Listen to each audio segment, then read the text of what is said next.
El documental La vida de Buda.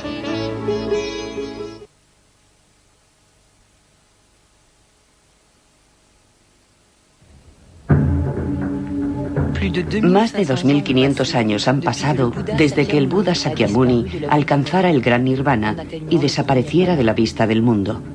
Hoy, la mitad del planeta muestra la influencia de su pensamiento. Buda dijo que cualquiera de nosotros podía llegar a ser Buda. Él decía a sus discípulos: oh discípulos, no aceptéis las cosas porque las ha dicho Buda. Ved las cosas, analizadlas, ponedlas en práctica y entonces aceptadlas. Pero la historia de su vida no es muy conocida.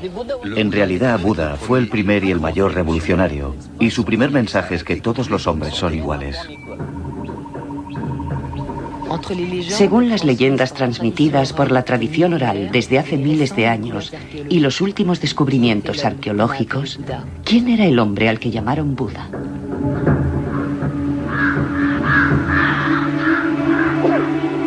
La vida de Buda.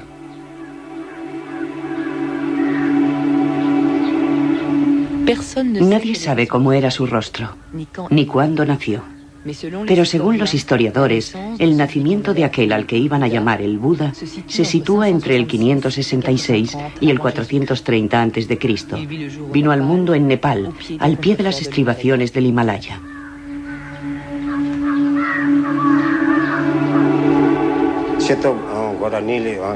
Diez meses antes de que naciera su hijo, la reina Maya Devi tuvo un extraño sueño. Un elefante blanco con 6 colmillos y la cabeza adornada de rojo entró en su seno y se quedó en él como si se incrustase en una piedra preciosa. El rey Suddhodan convocó de inmediato a los adivinos. Estos predijeron que este sueño anunciaba el nacimiento de un maestro extraordinario.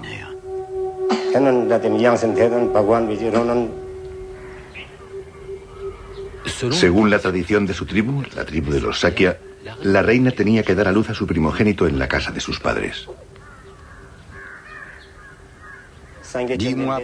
10 meses más tarde era verano.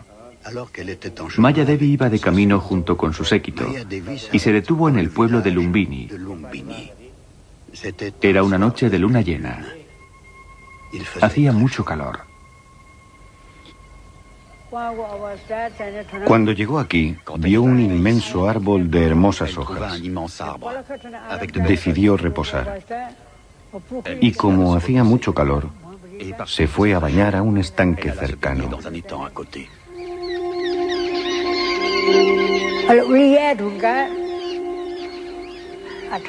Después de lavarse, salió tranquilamente del agua. No había ningún refugio, ninguna casa. Estaba en la jungla. Entonces Maya Devi sintió un dolor agudo. Eran los primeros dolores del parto. Y entonces nació el príncipe Siddhartha, el señor Buda.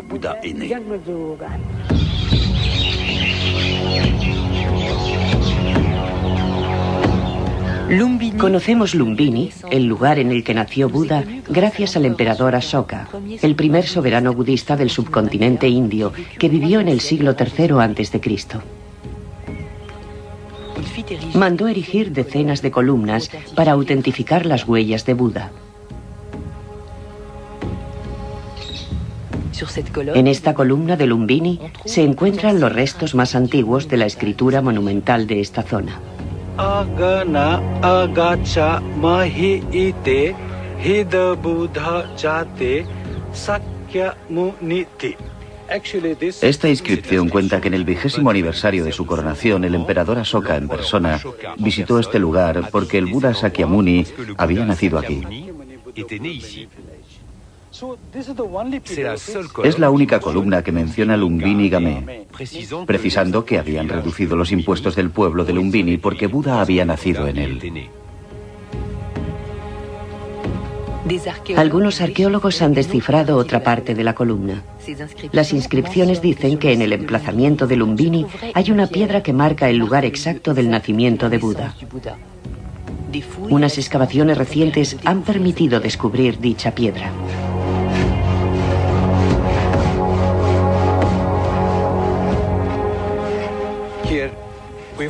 En el transcurso de nuestras excavaciones descubrimos una piedra.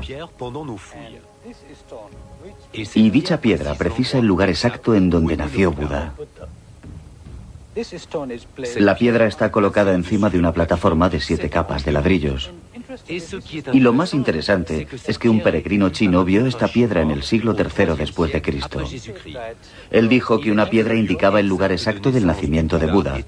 Por aquel entonces la gente ya hacía ofrendas de flores y dulces en este lugar.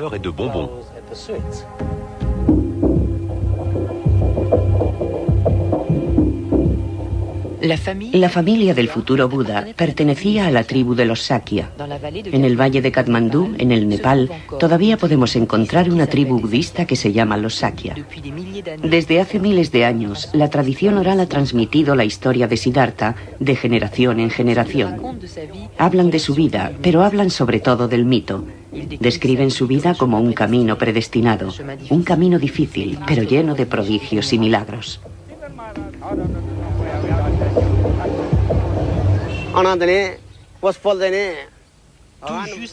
Justo después del nacimiento de Siddhartha ocurrió algo increíble. El recién nacido empezó a andar. Dio 7 pasos. Y cada vez que ponía el pie en el suelo, aparecía una flor de loto. Anduvo de flor en flor.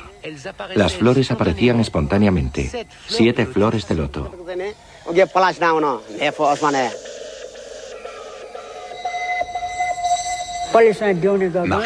Caminó de loto en loto, y alzando su dedo y situándose frente a Levante, el Señor declaró: He nacido para ser iluminado, por el bien del mundo. En la existencia terrestre, esta será mi última vida.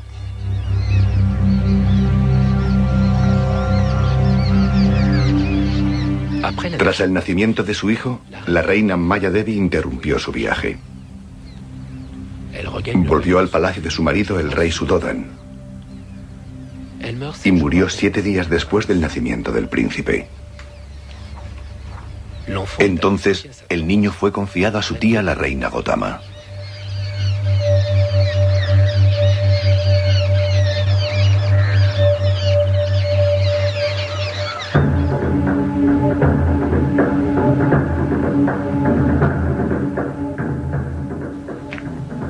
En tiempos del futuro Buda, el subcontinente indio era un campo de batalla.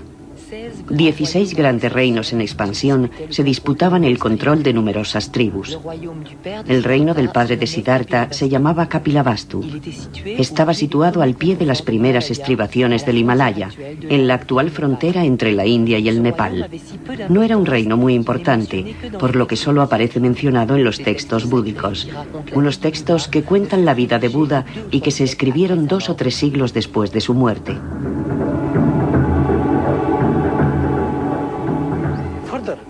Los textos posteriores citan 10 grandes ciudades en el reino de Kapilavastu. Conocemos sus límites gracias a la literatura búdica. El país tenía 300 kilómetros de diámetro. Algunos eruditos dicen que los Sakya estaban constituidos por 86.000 familias. Y todo indicaba que la capital se encontraba a orillas del río Bhagirathi. Este río se utilizaba como medio de transporte, para el riego, agua potable y para la caza.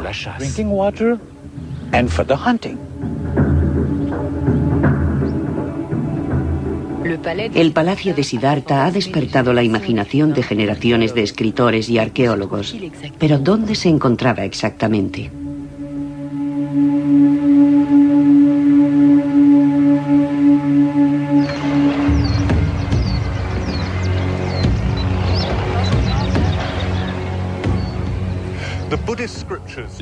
Las escrituras búdicas precisan que la ciudad de Kapilavastu está situada a orillas del río Bhagirathi. Y aquí, como pueden comprobar, las ruinas de Tiraurakot se sitúan a orillas de dicho río. Siguiendo la línea del horizonte se puede ver que los árboles dibujan los límites de las murallas de la ciudad. Y este río, el Barganga, es un afluente del Ganges.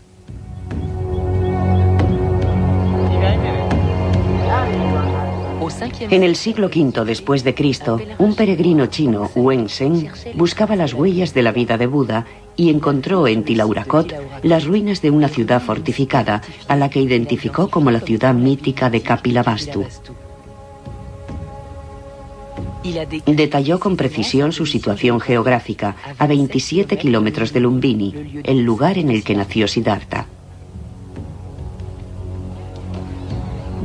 Las excavaciones arqueológicas bajo la égida de la UNESCO han permitido situar este lugar en el primer milenio antes de nuestra era.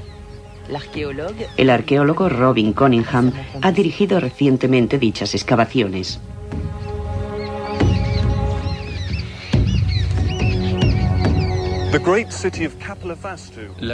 La gran ciudad de Kapilavastu era la capital de la tribu de los Sakya. Y en esta capital fue donde se educó Buda. Aquí creció como príncipe. Se sabe que la ciudad fue destruida. Y desde el siglo XIX, los arqueólogos intentan establecer la ubicación de la ciudad perdida de Kapilavastu. Tiraurakot es la tesis más probable, sencillamente porque su topografía es muy similar a la que describieron los peregrinos chinos.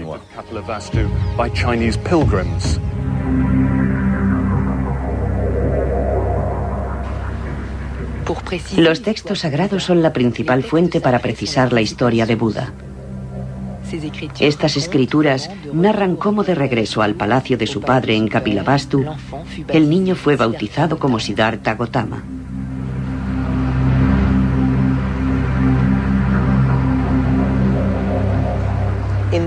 En la tradición india, cuando se bautiza a un niño se realiza una ceremonia. Como este niño tenía un horóscopo magnífico, le dieron el nombre de Siddhartha, que significa aquel que se realiza en la verdad.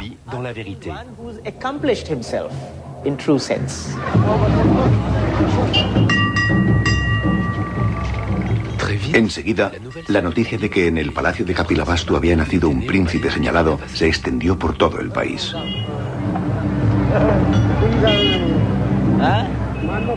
Como manda la tradición, un adivino acudió a rendir culto al niño.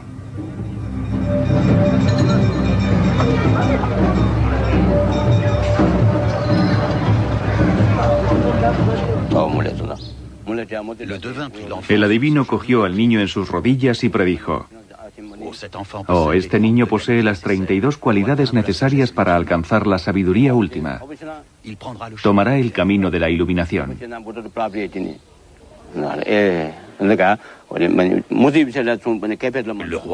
Al rey le tranquilizó saber que su hijo tendría una larga vida, pero pensó: «Es mi único hijo. Si decide dedicarse a la religión y abandona el palacio, ¿quién me sucederá?». Así que el rey se quedó triste y pensativo. El adivino predijo que si el príncipe elegía la vía religiosa, liberaría al mundo del sufrimiento. Pero añadió también que si nunca salía del palacio, Siddhartha sería el más grande de los reyes.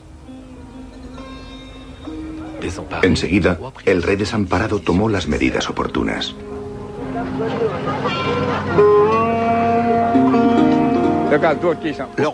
El rey mandó agrandar los muros para que su hijo no pudiera salir del palacio.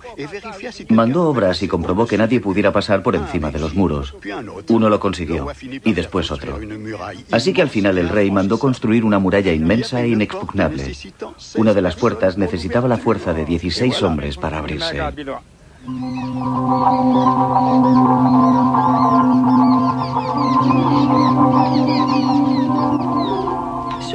En Tiraurakot, los arqueólogos han descubierto enterradas las ruinas de una gran muralla.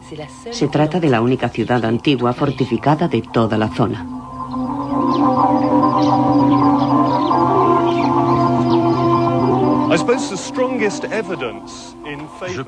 Pienso que la mejor prueba de que Tiraurakot es la ciudad de Kapilavastu son los restos de imponentes fortificaciones sobre los que me encuentro. Sabemos que en el siglo V después de Cristo los peregrinos chinos encontraron aquí una ciudad importante, una ciudad fortificada. La mayoría de las ruinas que hemos encontrado aquí se acercan mucho a esta descripción. Hay restos de una gran muralla fortificada de unos 8 metros de ancho, y es una fortificación antigua.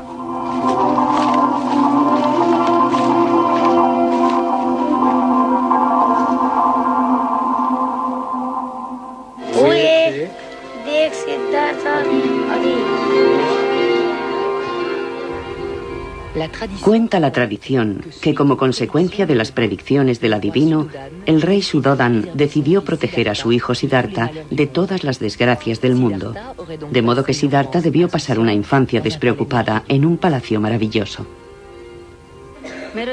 Supongo que el palacio de Siddhartha era inmenso, muy hermoso, que había muchos elefantes y caballos.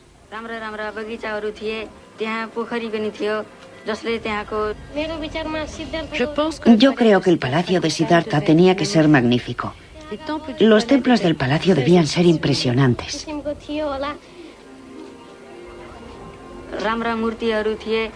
El lugar estaba decorado con monumentos y estatuas de mármol. También había un inmenso estanque que hacía que el palacio fuese aún más bello.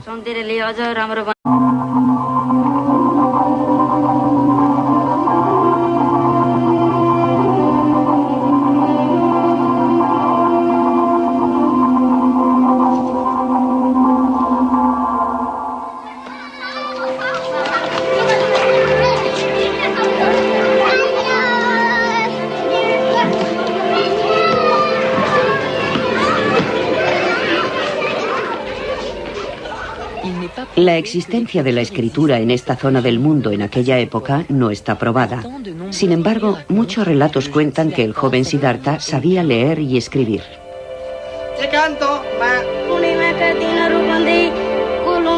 Siendo niño, ya hablaba varias lenguas. Despertaba la admiración de sus profesores.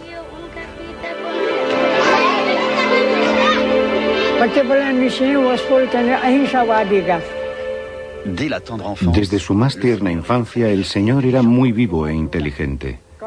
Era un niño tranquilo que rechazaba los enfrentamientos y las peleas. Era todo amor, amabilidad y compasión, unas cualidades que mostró desde muy temprano. Creía en la tolerancia.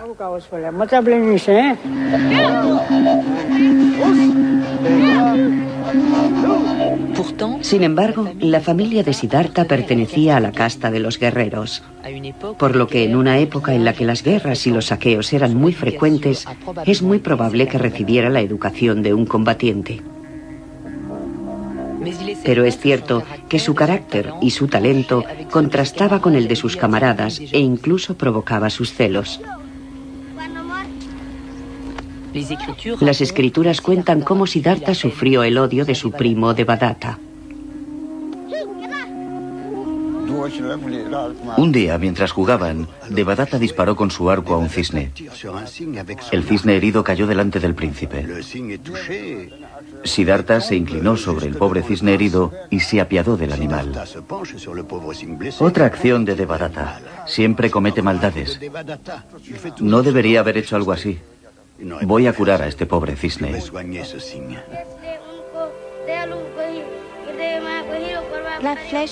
La flecha hizo caer al cisne. Siddhartha se precipitó sobre él. Cogió cuidadosamente al animal en sus rodillas y, moviendo sus plumas, le quitó la flecha. El cisne se alejó lentamente. Devadatta llegó corriendo para recoger su presa. Cuando vio que Siddhartha la había dejado partir, se enfadó mucho y empezó a gritar que era su presa. Él le había alcanzado con su flecha, así que le pertenecía. El cisne que has herido ya no existe. Lo he curado, le he dado una nueva vida. Ahora es un ser diferente, no es el que tú heriste, de modo que no tienes ningún derecho sobre él, respondió Siddhartha. Como ninguno de los dos quería ceder, fueron a pedir justicia al rey. El rey dio la razón a Siddhartha y culpó a Devadatta.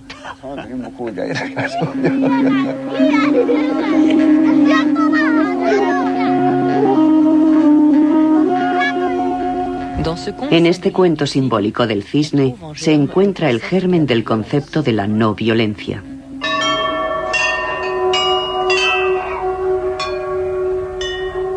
Pero esta parábola inocente esconde con toda probabilidad una realidad más cruel.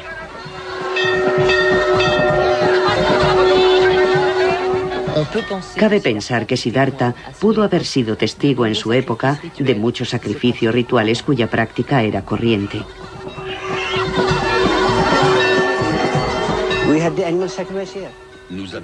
En muchos de nuestros templos se realizaban sacrificios rituales. En los templos de la diosa Parvati, por ejemplo, se sacrificaban animales y muchos religiosos e historiadores han afirmado que en Nepal también se sacrificaban humanos.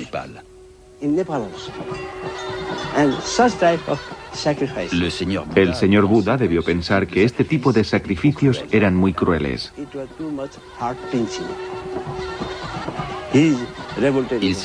Se rebeló en contra y por eso predicó la no violencia, rechazando cualquier sacrificio de seres vivos.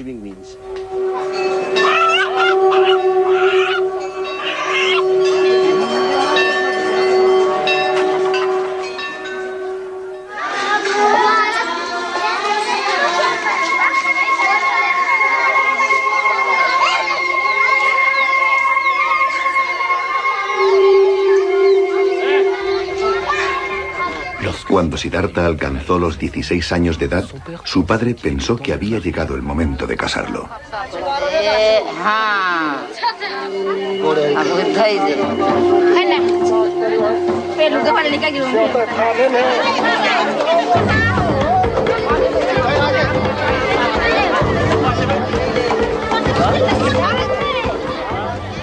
Entonces el rey Suddhodan envió a sus hombres y convocó a todas las jóvenes del reino y de los reinos vecinos para ser presentadas al príncipe.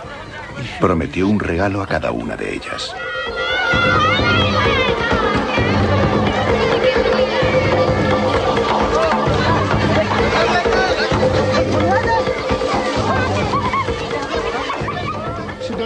El rey mandó construir 3 palacios. Los palacios se llenaron de muchachas, entre las que el joven príncipe tendría que elegir a su esposa.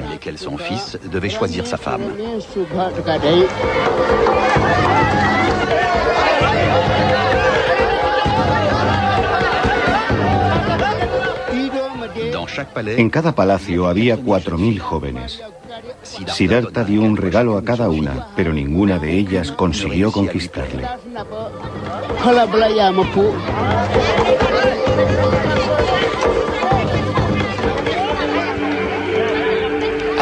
Cuando terminó la ceremonia de los regalos, Siddhartha se fijó en una joven muy bella de nombre Yasodhara, que decían que era guardiana de vacas, un título que por aquel entonces constituía un gran honor. Yasodhara era la hija de un rey llamado Dandapani.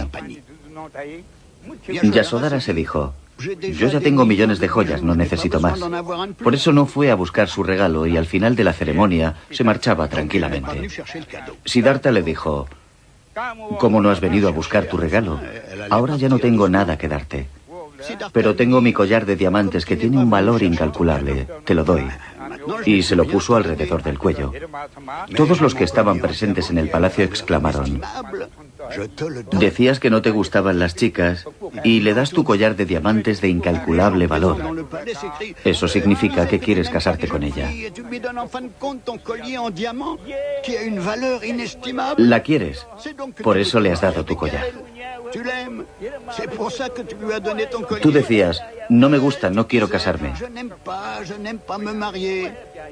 Pero amas a Yasodhara, por eso le has puesto el collar alrededor del cuello. Todos estaban muy contentos. Después de eso, el rey Suddhodan fue a ver al rey Dandapani.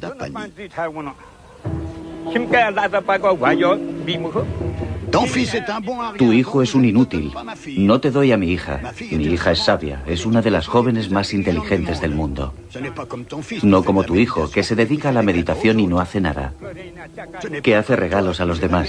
No es como tú, que haces la guerra y te enriqueces a costa de los otros. Tu hijo no sabe ni montar a caballo, ni tirar con el arco. No sabe hacer nada. Para demostrar sus habilidades a su futuro suegro, Siddhartha pidió a su padre que organizase un torneo.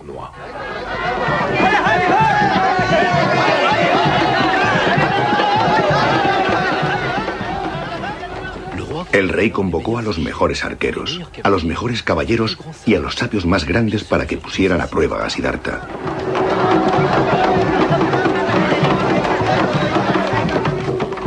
Entonces Siddhartha les lanzó un desafío. Yo me coloco en medio de vosotros cuatro, que sois los mejores arqueros. Vosotros os colocáis cada uno en una esquina. Disparadme cada uno 15.000 flechas. Los 4 arqueros empezaron a lanzar flechas desde las 4 esquinas. Ninguna de las 60.000 flechas consiguió alcanzarle. Ni un rasguño. Ya no nos quedan flechas. Nadie ha conseguido darle. Ninguno de los 4 mejores arqueros consiguió alcanzarle. Hubo muchas más pruebas, pero Siddhartha superó todas con facilidad. ¡Oh, qué sorpresa! Toda la asamblea estaba impresionada. Ha ganado todas las pruebas. Entonces el rey Dandapani fue hacia Siddhartha y le dijo: mi príncipe, perdóname, te he maltratado. Me inclino ante ti porque has vencido a todos. Te concedo a mi hija.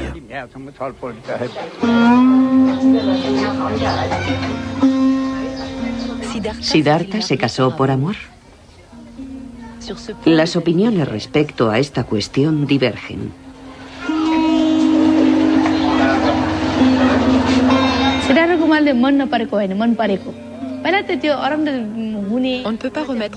No podemos cuestionarnos el amor que sentía Siddhartha por su futura esposa. Él la amaba. El matrimonio es una experiencia. Se casó porque consideraba que dicha experiencia era necesaria y lo hizo por amor. Es cierto, Siddhartha siempre experimentó las cosas, fuese lo que fuese, para luego poderlas explicar mejor a los demás. Explicarles cómo se puede amar en el matrimonio.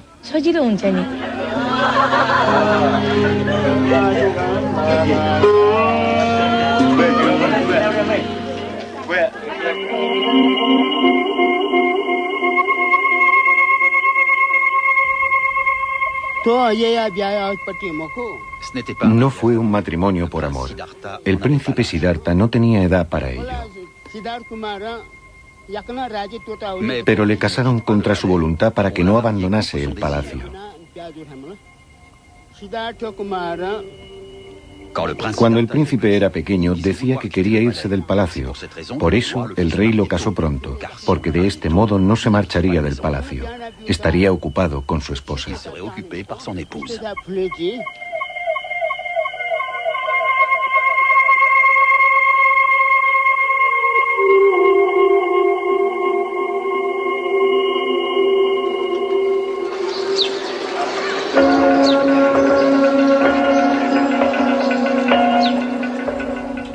Así pasaron 13 años y Siddhartha cumplió los 29.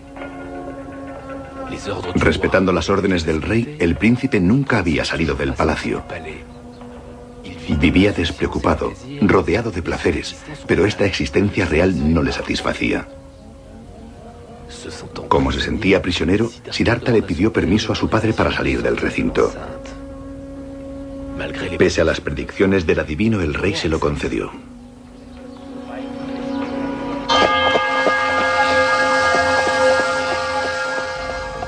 Junto con su fiel servidor, Sandaka, salió del palacio por primera vez.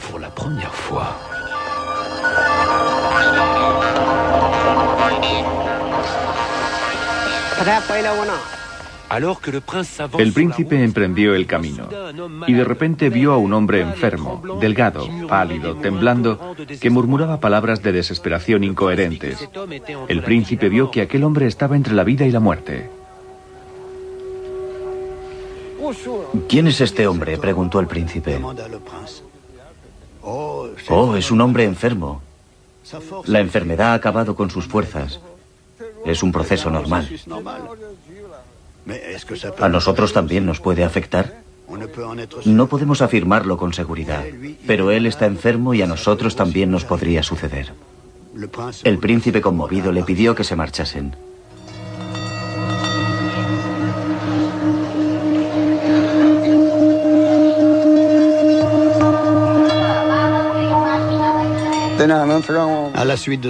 Después, Siddhartha encontró a un anciano.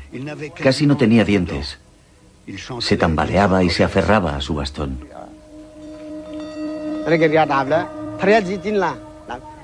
¿Nos pasará a todos o es una desgracia que le ha tocado a él? Nos pasará a todos nosotros, mi príncipe. Envejecemos desde que nacemos y algún día todos acabaremos así. Al escuchar estas palabras, el príncipe se dijo: este mundo es efímero, y prosiguieron el camino.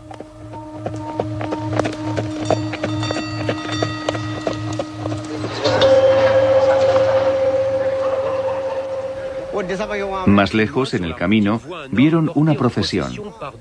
Siddhartha se acercó para verla mejor. Llevaban a un hombre cubierto de flores amarillas. La gente que iba detrás lloraba. ¿Qué ha pasado? ¿Por qué lo llevan así?, preguntó el príncipe.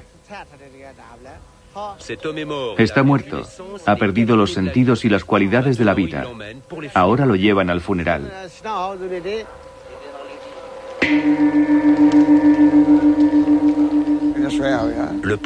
El príncipe dijo: no me gusta, volvamos a casa.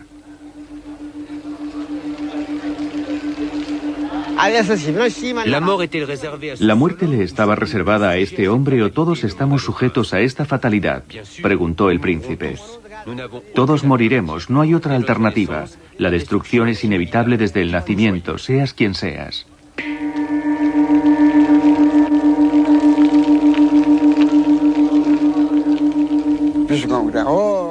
Entonces vieron a una asceta.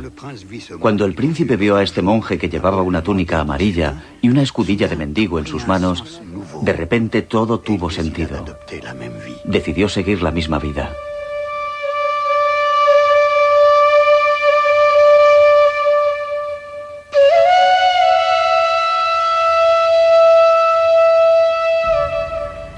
La totalidad de los textos búdicos cuentan que estas 4 visiones turbaron a Siddhartha.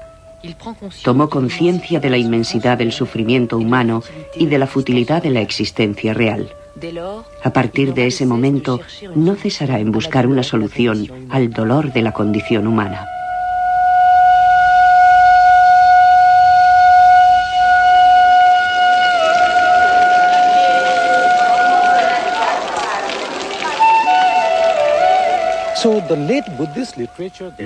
La literatura búdica tardía habla de estas 4 visiones. Yo no lo creo. No tiene sentido.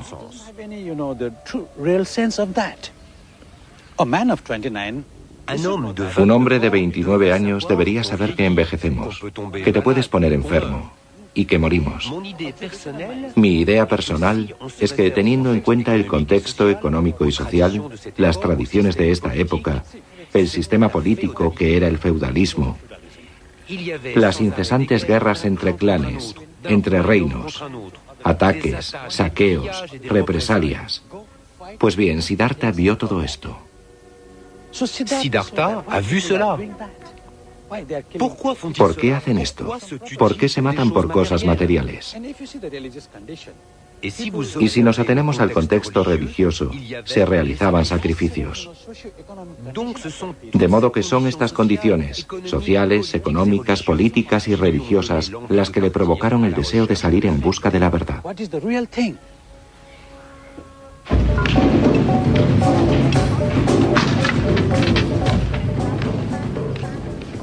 A Siddhartha no le gustaba la sociedad en la que vivía. También estaba en contra del sistema de castas, un modelo de sociedad que se practica desde hace miles de años. Un sistema que hace que un sin casta, un paria, no pueda tener el mínimo contacto físico con un miembro de una casta superior. Se ve relegado a los trabajos más viles.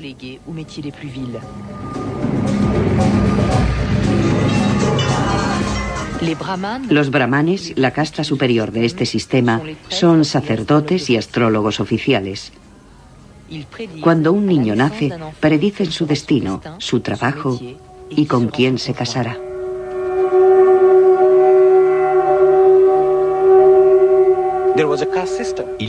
Había un sistema de castas. Una de ellas era la de los brahmanes.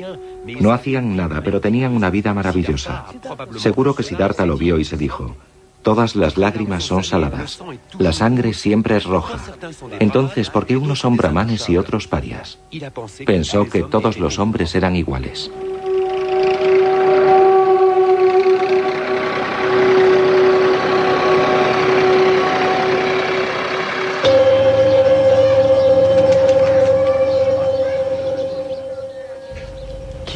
Abandonar definitivamente el palacio se convirtió en una obsesión para Siddhartha. Sin embargo, quería obtener el consentimiento de su padre.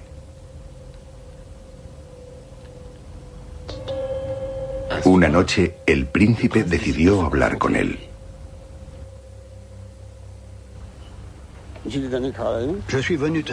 He venido a pedirte 4 cosas. De acuerdo. ¿Qué quieres? ¿Puedes garantizarme que nunca estaré enfermo? ¿Que nunca envejeceré? ¿Que nunca moriré? ¿Que estaré libre del deseo, de la avaricia, del odio, de la violencia? ¿Puedes garantizármelo? Pero el rey Suddhodan no sabía qué responder. Tartamudeando dijo: pero esas cosas ni siquiera los dioses pueden concederlas. No puedo darte lo que no poseo. Toma este reino, todas mis riquezas, todos los palacios, todas las casas, pero esas 4 cosas no te las puedo dar. En ese caso, déjame marchar en busca de las respuestas, dijo el príncipe. Solo tú sabes lo que es bueno para ti, dijo el rey desamparado. Después de este encuentro, el príncipe se dijo: ahora ya tengo el permiso de mi padre.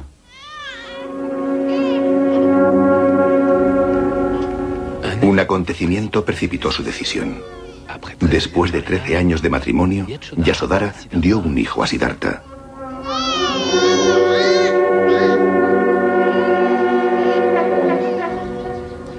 Nació durante un eclipse de luna. Curiosamente, le llamaron Rahul, nombre que significa traba o obstáculo.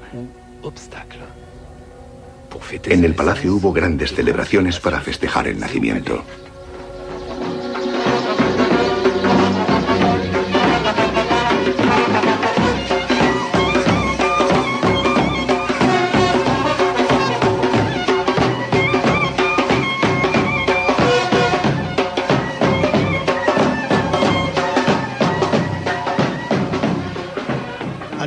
Se convierte en padre justo cuando pensaba huir. Oh, Dios mío.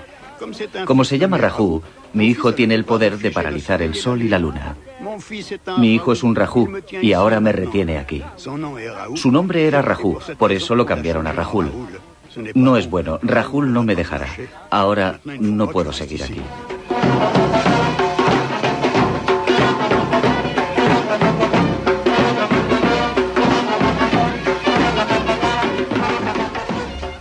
Una noche de luna llena del mes de julio, a medianoche, cuando la fiesta de palacio terminó, Siddhartha decidió marcharse. Yasodhara dormía al lado de su hijo.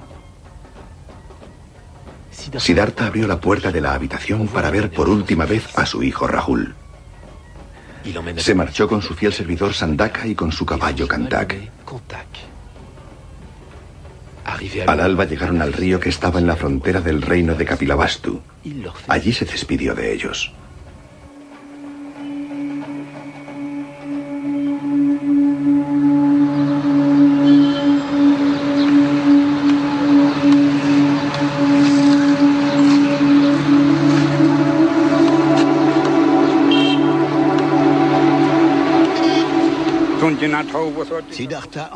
Siddhartha se quitó la ropa y las joyas y se las dio a su servidor. Le dijo: Toma, dale todo esto a mi familia. También se quitó sus espadas y dijo, esto también se lo darás. Ni muerto volveré al palacio sin haber aprendido las enseñanzas, ni sin haber encontrado la iluminación. Diles que estoy aquí. Díselo a mi familia y a todo el mundo.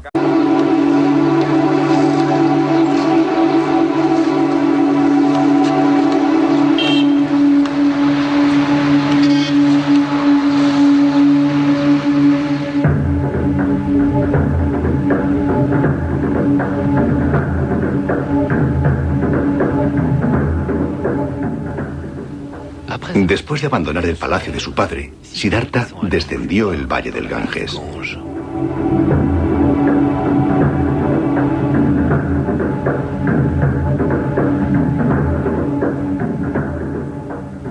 Iba en busca de las respuestas al sufrimiento universal.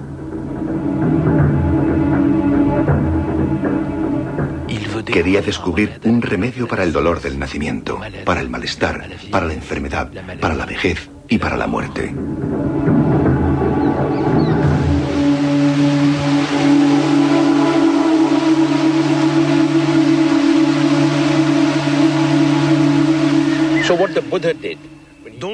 Así que Buda decidió renunciar a su familia y buscar su camino. En la India es una noble y antigua tradición. Siguió la vía que toman muchos de los que buscan la iluminación espiritual y mística. Renunció a su familia y emprendió el camino. Porque solo en el camino se puede encontrar a alguien con quien compartir experiencias. Si uno se queda en su pueblo, no aprenderá gran cosa. Claro que hay muchas vías, cada cual elige la suya propia. Algunos siguen su camino escondiendo la cabeza en la arena, otros quedándose de pie sobre una sola pierna, otros clavándose cuchillos. Algunos hacen ejercicios de respiración, otros cantan. Hay tantas vías como personas.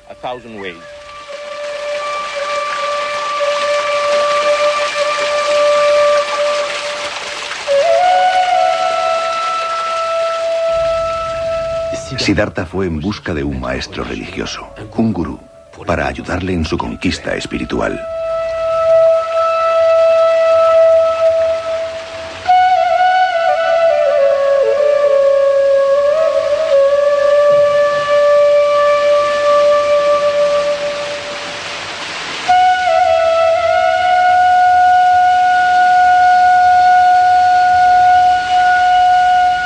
What guru does? He prepares the background. ¿Qué hace el gurú? Prepara tu espíritu para aceptar la verdad como tal y como es. Ese es el trabajo del gurú. El gurú no impone nada.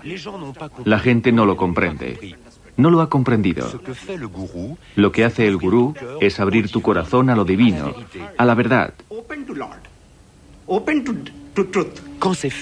Cuando lo consigue, su trabajo ha terminado.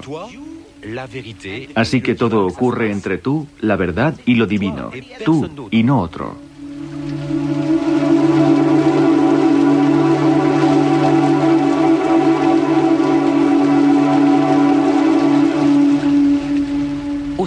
En el siglo V a.C., en este rincón del mundo, se desarrollaban nuevas corrientes del pensamiento en reacción al orden religioso brahmánico dominante. Muchos pensadores, algunos de ellos ateos, empezaron a rechazar este sistema que concedía todo el poder espiritual y la riqueza a los sacerdotes brahmanes. Estos nuevos sabios renunciaban a su familia, a su riqueza, para ir en busca del despertar espiritual.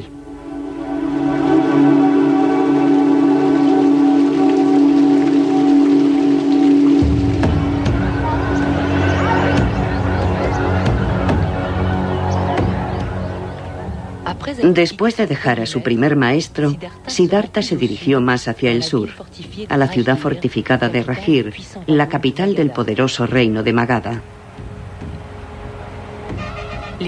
Los textos búdicos cuentan que su rey, Bimbisara, era bueno y justo, muy sensible con las nuevas corrientes de pensamiento. Ofrecía protección a todos los sabios que pasaban por su reino. Todavía hoy se pueden contemplar las ruinas de los 48 kilómetros de fortificaciones que rodeaban la ciudad.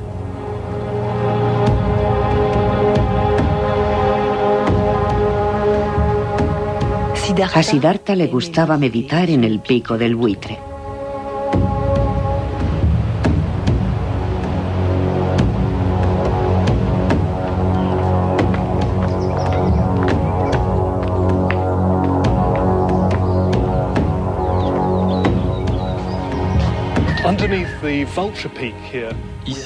Aquí, encima del pico del buitre, se encuentra una de las numerosas grutas de los alrededores de la ciudad de Rajir. Buda y otros sabios se sentían atraídos por estas grutas, en donde se sentían protegidos de la riqueza y del prestigio de la ciudad.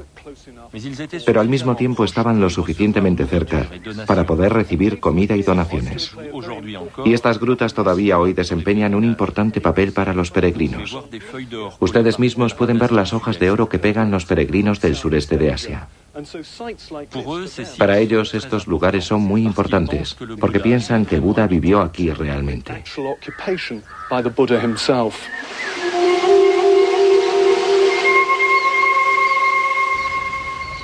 Las escrituras búdicas dicen que Siddhartha impresionó tanto al rey Bimbisara que éste le ofreció su protección.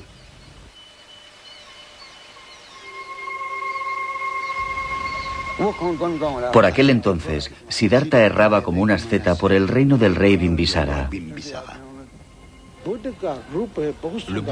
Buda era un hombre muy bello. Las gentes del lugar se preguntaban, ¿es un hombre o un dios? ¿De dónde viene? El rey Bimbisara oyó hablar de él y convocó a Siddhartha al palacio.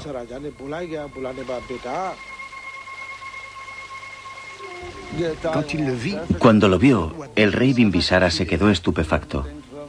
Nadie diría que necesita ganarse la vida mendigando. Era tan noble que pensó, solo tengo una hija.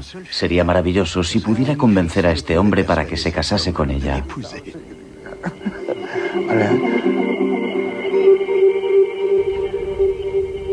El rey Bimbisara le ofreció la mitad de su reino.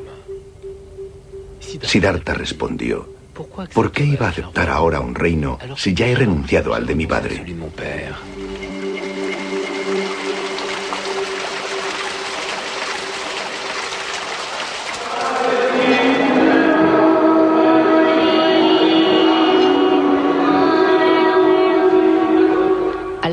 Por aquel entonces, en Rajir, se encontraba un famoso maestro, Mahavira Jina, que significa gran jefe conquistador. Era el fundador de la rigurosa religión jainí. Mahavira consideraba que hacer el mal nos envenenaba. Él profesaba la no violencia absoluta, incluso hacia los animales. Hasta llegó a recomendar a sus discípulos que se colocasen mascarillas para no tragar insectos.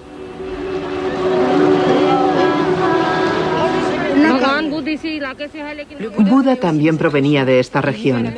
Vivieron en la misma época, pero existe una diferencia en sus teorías. La enseñanza de Buda no es fuerte, mientras que la enseñanza del maestro Mahavira, el jainismo, es fuerte. Nosotros aplicamos estrictamente los principios de Mahavira, como la no violencia, la verdad, el celibato. Y para poder seguir sus principios caminamos y mendigamos nuestra comida para sobrevivir. Rezamos por la mejora de la raza humana. Aunque los dos vivían en Rajir, en la misma época, no se puede afirmar que el futuro Buda se encontrase con Mahavira. Aunque algunos historiadores jainís piensan que Mahavira influyó en el joven Siddhartha durante su periodo ascético.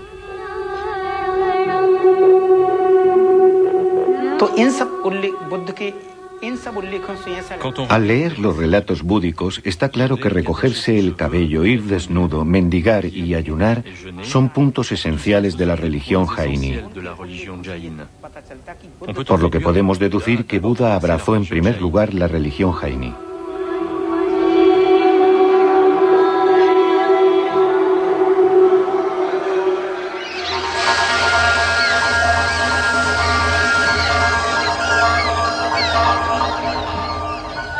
Sea como fuere, las escrituras precisan que en total estudió con 6 maestros espirituales diferentes. Ninguna de sus doctrinas respondía a las cuestiones que él se planteaba.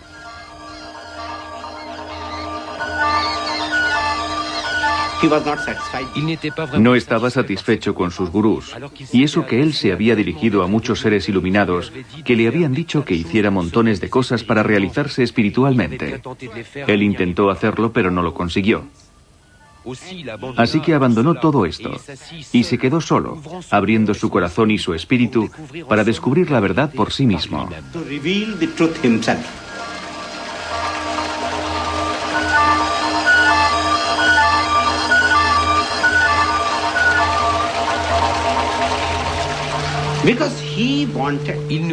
Porque él quería que ninguna verdad le fuera impuesta como tal.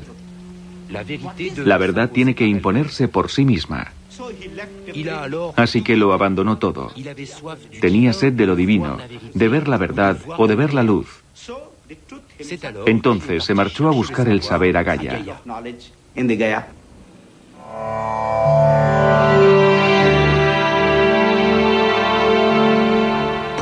Prosiguiendo con su viaje en busca de la verdad, encontró a 5 compañeros. Recorrió con ellos el valle del Ganges. Cuenta la leyenda que los campesinos les daban de comer. Para proteger su meditación, extendían brasas para alejar a las serpientes.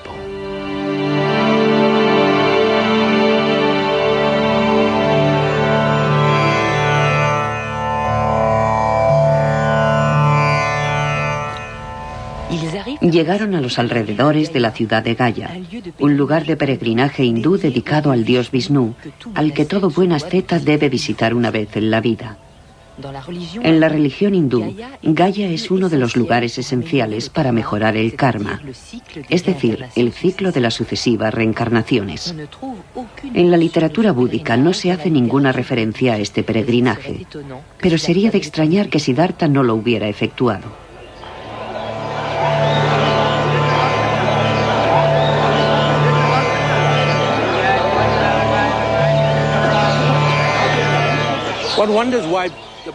Cabe preguntarse por qué Buda vino por aquí. Después de 6 años de mendicidad y de ascesis, quizás vino a Gaya para renunciar a su familia definitivamente, cumpliendo con el ritual que millones de hindúes siguen desde la noche de los tiempos. Los ritos que se realizan aquí permiten absolver a los antepasados de su karma.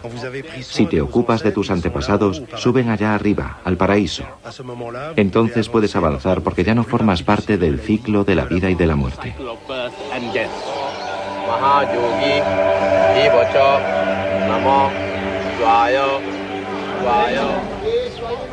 Muchos reprochaban a los brahmanes que justificasen el sufrimiento, prometiendo el paraíso en la próxima reencarnación. La gente del pueblo creía que si sufrían en sus vidas era porque Dios así lo había decidido. Tenían que expiar las faltas cometidas en vidas anteriores.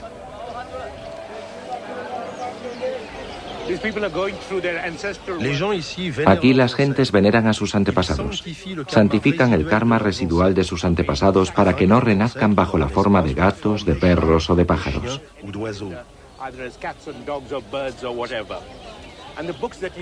Y los libros que ven ustedes son los registros de 7 generaciones. Cuando se viene aquí hay que recordar 7 generaciones. Las genealogías quedan recogidas en estos libros.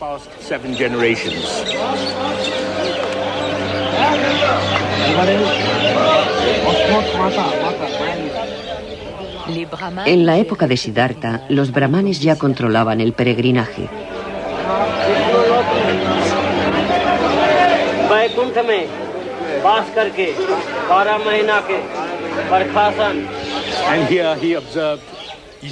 Aquí él pudo comprobar cómo los brahmanes controlaban la sociedad india. Y sin ninguna duda fue por eso por lo que consideró que era necesario rechazar el sistema de castas, para escapar al dominio de los brahmanes.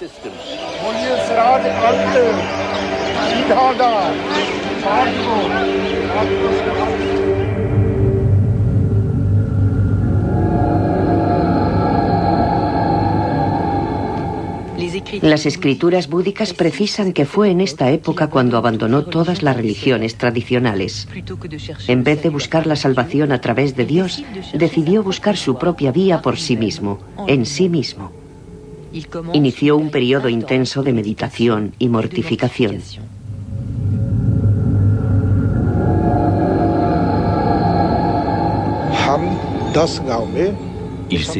Se dijo a sí mismo que iría a mendigar a 10 pueblos, luego a 5 pueblos, después a 2 y más tarde a un solo pueblo. Redujo el número de familias que le proporcionarían comida. Después decidió visitar solo una casa. Cuando tenía comida, comía, y cuando no, ayunaba. Después dejó de aceptar todo alimento, y entonces cuando una hoja caía de un árbol se la comía. Cuando llovía, bebía agua de lluvia.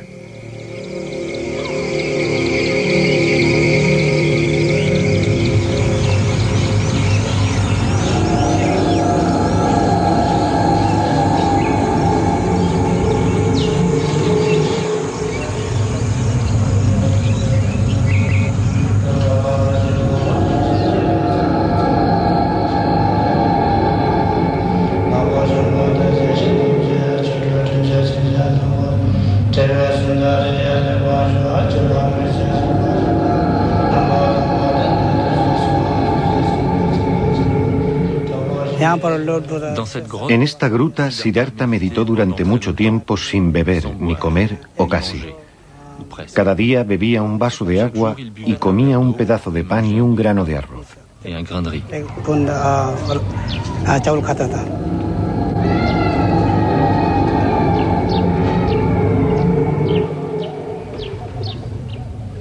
En esta gruta cerca de Gaya, los años de austeridades y de intenso ayuno le llevaron al borde de la muerte.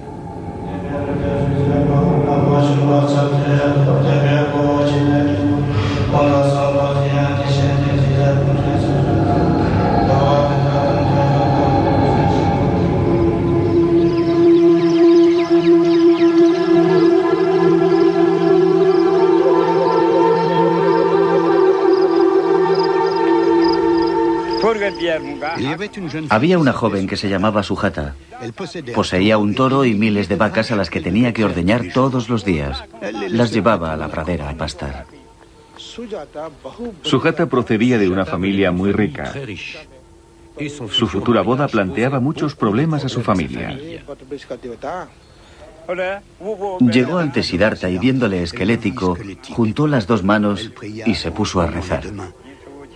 Mi señor, te pido perdón. Sin comer vas a morir. Estás tan delgado. Es necesario comer.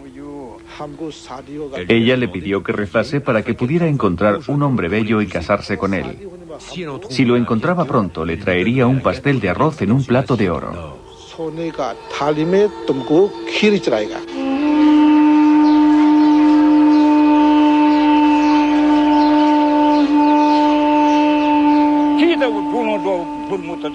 Hirvió leche con miel y arroz y se la llevó a Siddhartha. Mi señor, come esto. Y él lo comió. Cuando terminó de comer, ella le dijo: mi señor, es necesario comer todos los días.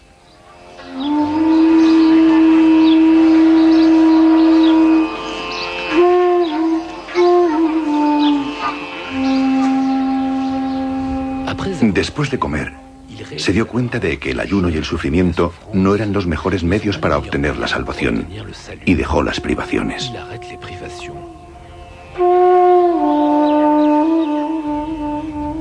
Sus 5 compañeros, pensando que había renunciado a su búsqueda espiritual, le abandonaron con desprecio, sin comprender a dónde quería ir a parar Siddhartha. Un grupo de campesinos pasaba por allí tocando sus instrumentos musicales. El que mandaba dijo a sus amigos que no apretasen mucho la cuerda del instrumento.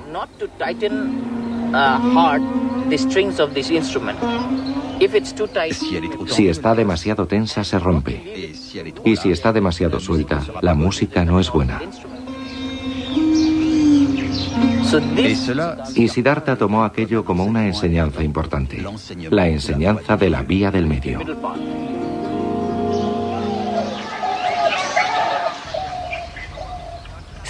Esta parábola ilustra cómo Siddhartha decidió elegir la vía del medio, el punto medio entre los placeres reales que había conocido y las privaciones.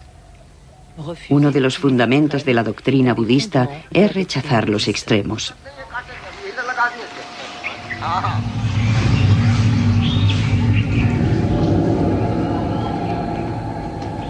El camino de Siddhartha le llevó a 5 kilómetros de Gaya.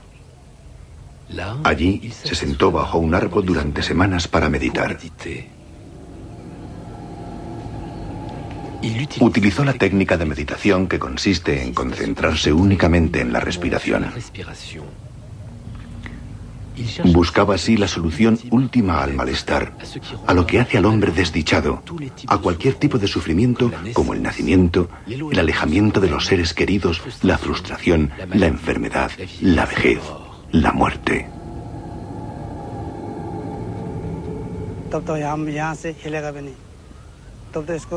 Y los demonios hicieron cuanto pudieron para interrumpir su meditación.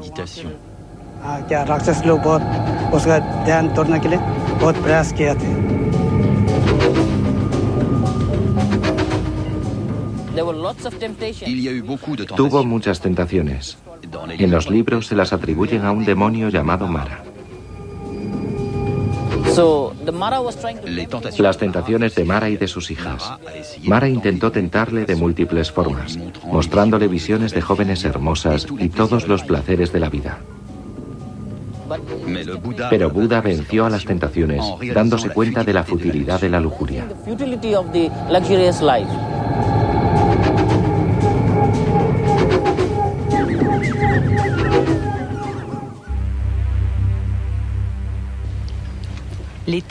Los textos sagrados cuentan que después de 40 días, durante la primera vigilia abandonó su cuerpo. Redescubrió sus vidas anteriores. 1 vida, 2 vidas, 100 vidas, 1000 vidas. Durante la segunda vigilia, comprendió el ciclo de la existencia, la ley de la causa y el efecto, el movimiento del karma. La tercera vigilia destruyó en él los 4 pecados del espíritu: el deseo sensual, el apego material, los falsos conceptos y la ignorancia. Una noche de luna llena, a los 35 años de edad, alcanzó el despertar, la iluminación, el conocimiento supremo, el nirvana.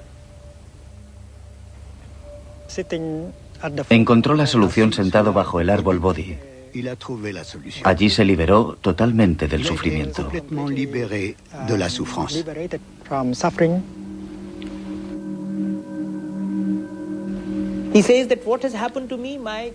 Dijo, lo que me ha ocurrido es que mi espíritu está ahora libre de toda clase de impresión. Ahora es libre, ha alcanzado la pureza. Se ha liberado de las impurezas que nos obligan a renacer de vida en vida.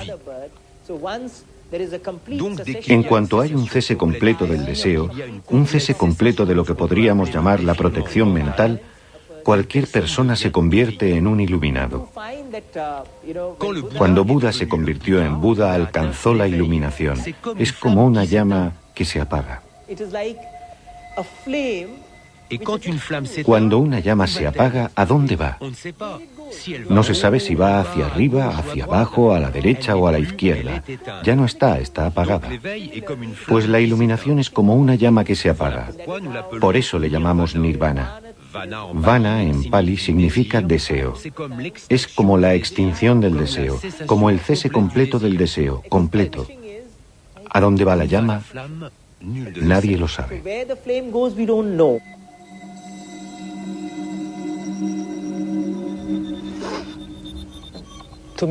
Con la meditación profunda, se descubre que hasta las ideas como ser o no ser, el nacimiento y la muerte, venir o marchar, son falsas ideas. Si somos capaces de deshacernos de nuestras percepciones erróneas, entonces nos liberaremos de los males y de los sufrimientos que siempre provienen de estas falsas percepciones. Por eso, conceptos como nacer, morir, venir, partir, ser o no ser, deberían borrarse por medio de la práctica profunda de la meditación. Y cuando se consiguen eliminar estas nociones, entonces se es libre y ya no se tiene miedo. Y no tener miedo es la base de la verdadera felicidad.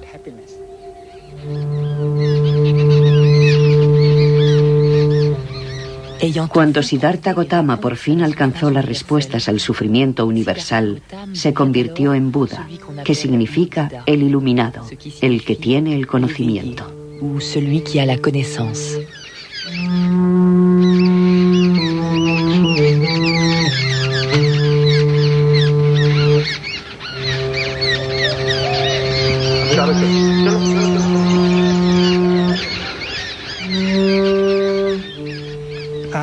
Tras la iluminación, Buda pasó varios días al pie del árbol Bodhi para apreciar su felicidad, su iluminación, aunque estaba en contacto con los niños y las gentes del pueblo.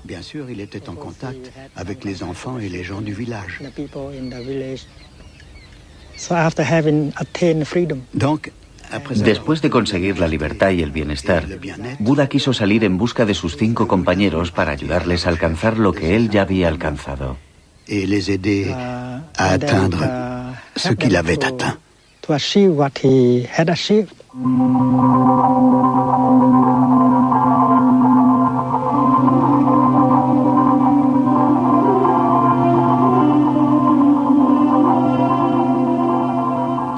Tras la iluminación, Buda decidió compartir lo que había descubierto.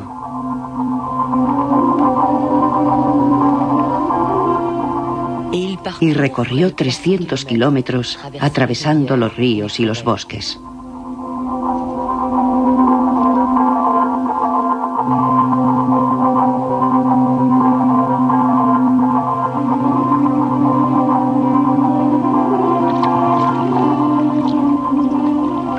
Llegó a la ciudad sagrada de Kashi, que hoy se llama Benares o Varanasi.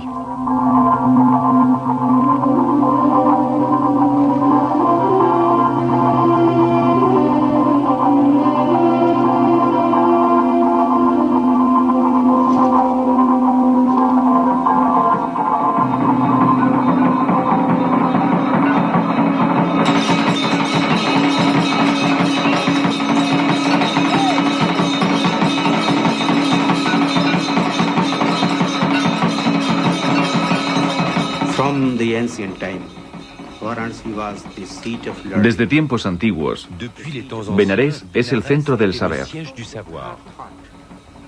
Por ello, Buda pensó, allí podría encontrar auténticos monjes, auténticos buscadores con sed de la verdad o de lo divino.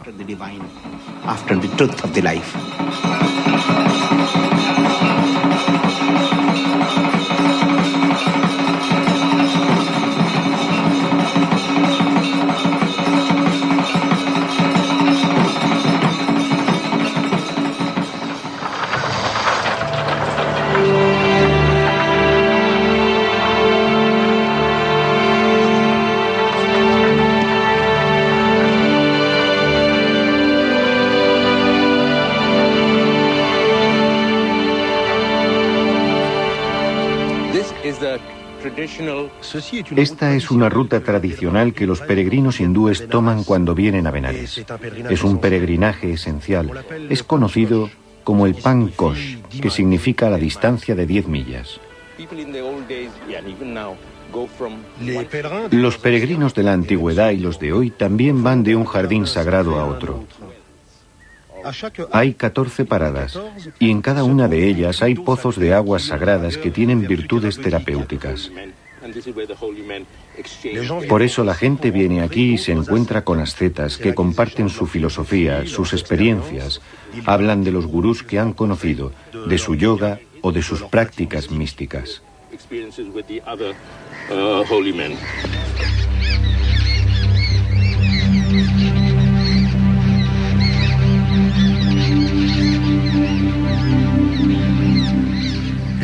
Buda tomó el camino de los peregrinos en busca de sus compañeros.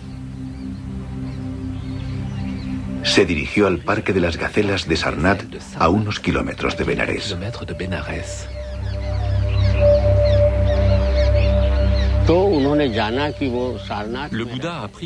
Buda se enteró de que sus compañeros vivían en Sarnath, en el Parque de las Gacelas. Allí había muchas gacelas y ermitas. Sarnath es el nombre moderno. Fue allí y cuando llegó, sus antiguos compañeros pensaron: ha dejado la meditación, no puede saber nada. Así que no le preguntaron nada. Pero cuando Buda se acercaba a ellos, empezaron a sentir su sabiduría. Les dijo: os tengo que hacer una revelación. Me he convertido en Buda. Y aquella noche, Buda predicó su primer sermón.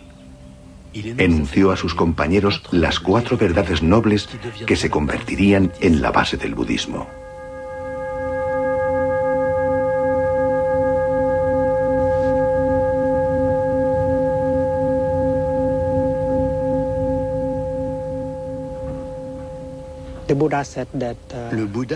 Buda dijo que el malestar, el sufrimiento existen. Y no hay que ser budista para aceptar este hecho, porque la gente sufre en todo el mundo. Reconocer que el sufrimiento existe es muy importante. A veces la gente sufre, pero pretende no sufrir. Entonces no tiene ninguna posibilidad de curarse. Cuando tenemos una enfermedad, primero hay que saber lo que se tiene para tener la esperanza de la curación. Por ello hay que aceptar que el sufrimiento existe en nuestras casas, en nuestras familias, en la iglesia, en la sociedad. Esa es la primera etapa.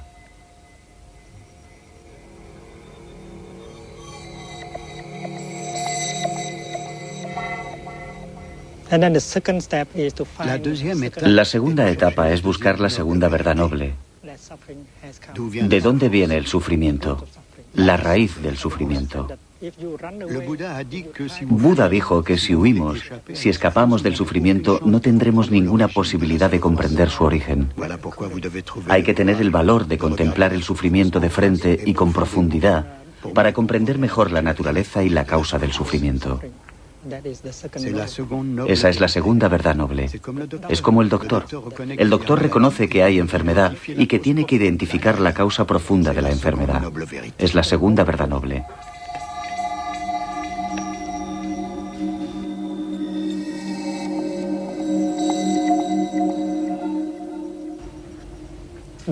El doctor dice: esta enfermedad puede curarse.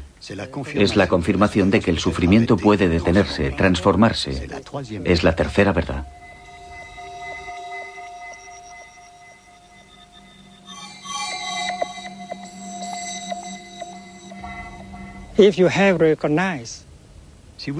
Cuando reconocemos la causa, la raíz del sufrimiento, entonces podremos ver qué tipo de práctica, qué camino debemos seguir para salir de la situación de sufrimiento. Es la cuarta verdad noble.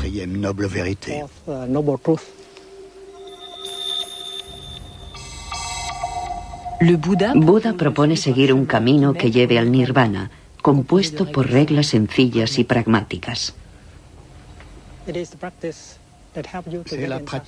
La práctica es la que nos permite entrar en contacto con las maravillas de la vida, la que nos conduce a la felicidad, al bienestar en nuestra situación.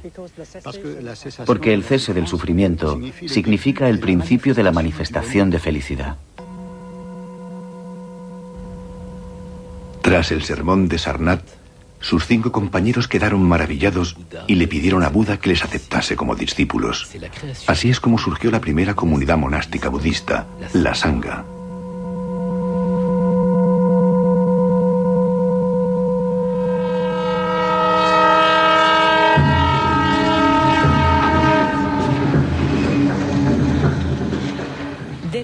Después, Buda recorrió la India de norte a sur, en todas las direcciones de un inmenso territorio. Enseña el Dharma, la ley de Buda, a todo el que esté dispuesto a escucharle, ya sea hombre o mujer, rey o campesino, brahmán o sin casta, rico o pobre, asceta o tunante. No hace ninguna distinción. Buda explica que con una práctica adecuada Cualquier ser humano puede alcanzar el nirvana, un mensaje revolucionario para la época.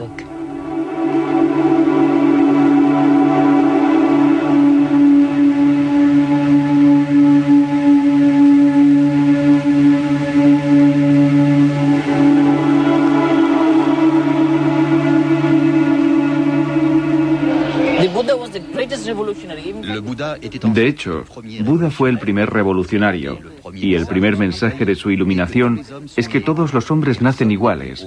Nadie está ni por encima ni por debajo. Y si tenemos que decidir quién está encima o debajo, que sea por sus acciones o por su trabajo.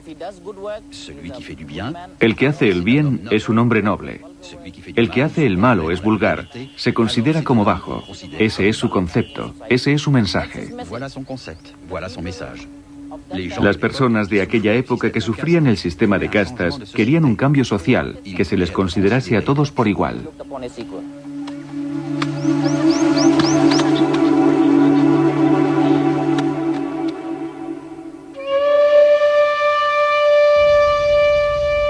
Buda también enseñó conceptos tan complejos como la no permanencia, la vacuidad, el no ser, bajo forma de preceptos y de pequeños cuentos que todos pudiesen comprender.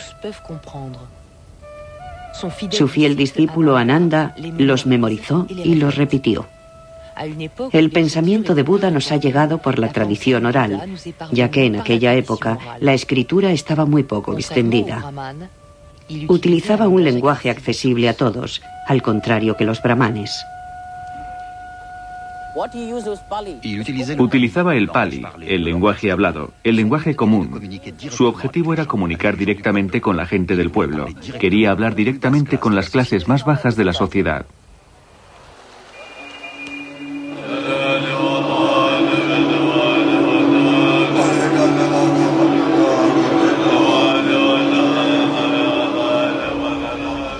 La comunidad de los monjes mendicantes, la Sangha, se desarrolló.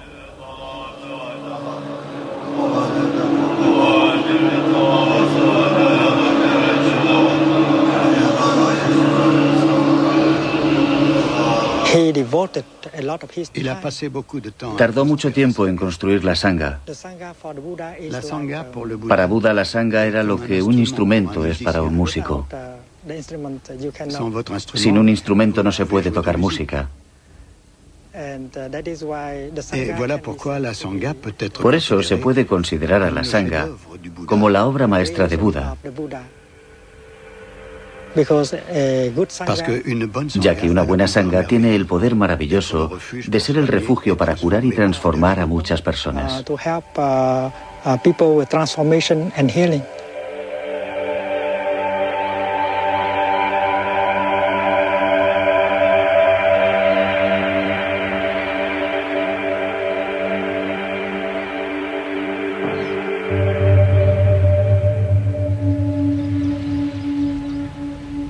Buda enseñó su doctrina, la ley del Dharma, durante más de 40 años. Su fama era inmensa. La comunidad monástica, la Sangha, se había implantado en todas las grandes ciudades del norte del país, en Kosambi, en Ravasti, pero también en Nalanda y en Vaishali.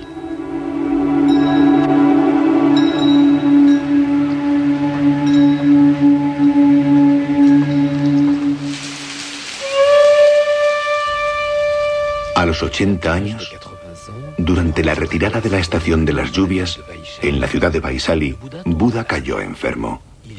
Entonces enunció su última enseñanza para comprender el budismo, el sermón sobre el nirvana. Explicó a sus discípulos cómo comprender la muerte.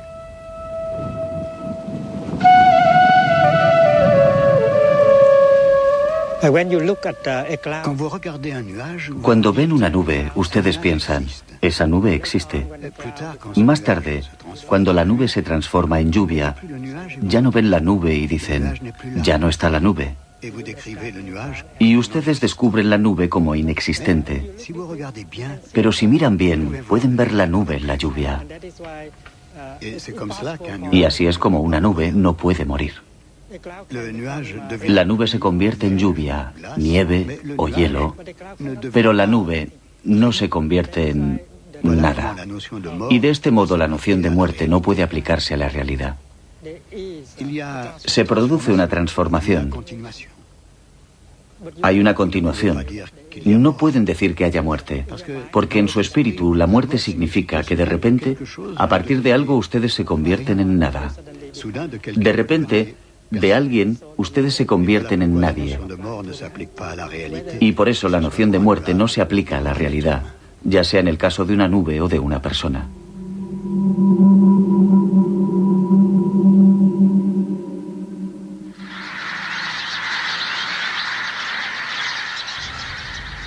Algún tiempo después, Buda se dirigió al pueblo de Kusinagar.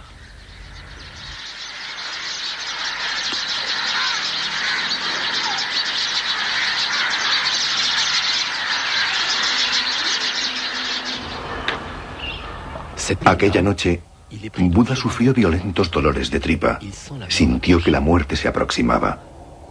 Entonces convocó a su discípulo más cercano, Ananda, para dictarle sus últimas voluntades.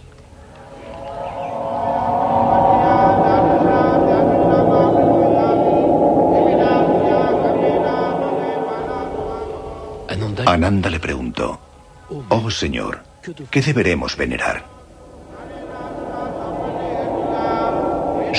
«Yo nací en Lumbini», respondió Buda. «Es uno de los lugares a donde iréis. Fui iluminado en Bodhigaya. Enuncié la ley del Dharma en Sarnath. Y aquí, en Kusinagar, voy a alcanzar el Nirvana. He aquí 4 lugares a los que podéis ir».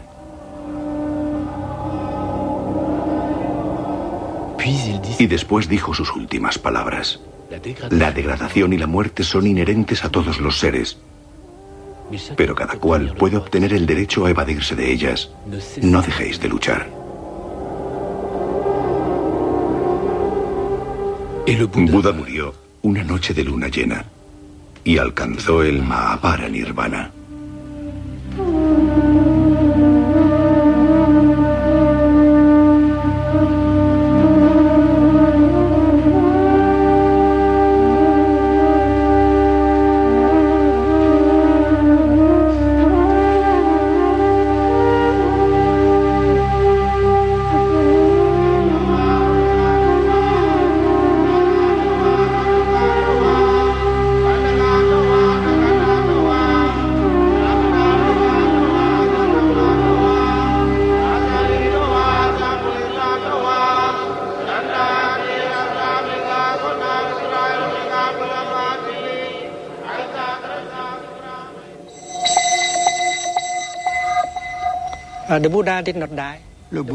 Buda no está muerto.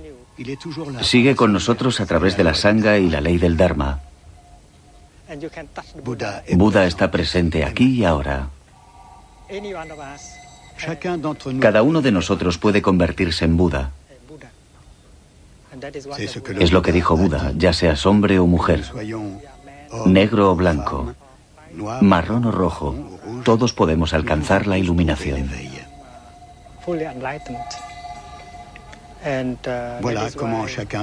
Así es como cada uno de nosotros puede ser la continuación de Buda. Cuando se sabe esto, ya no se tiene miedo. Y cuando ya no se tiene miedo, cuando se alcanza esa sabiduría, te haces sobrenatural. Ya no eres un mortal.